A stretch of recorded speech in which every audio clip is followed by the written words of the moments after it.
What is the preferred clinical setting for optimal management of drug-drug interactions in patients receiving HCV DAAs?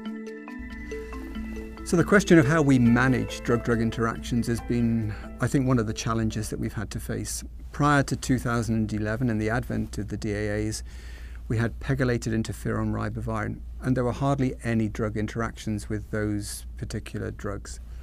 When we came in 2011 to telaprevir, boceprevir, we were suddenly hit with all these drug interactions. And the question is, how do we best manage patients? Is it the hepatologist, the gastroenterologist? Will it be primary healthcare? What about the involvement of pharmacists? What about the involvement of resources where we can find that information?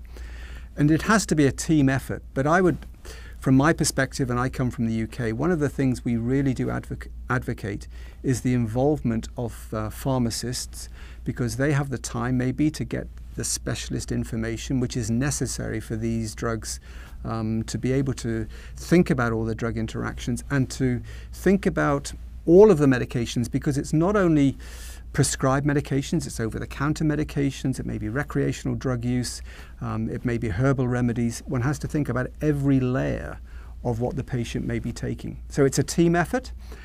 Clearly, hepatologists, gastroenterologists need to be very aware of the drug interactions and work with nurse practitioners and pharmacists, but also use online resources. And one of the things that we've developed from my own centre in Liverpool is an extensive online database which one can access and download from various apps in order to be able to get right at the fingertips, within 10 seconds, the information about a particular drug-drug interaction. So I think one has to look at a holistic approach for the management and think through exactly how one is going to.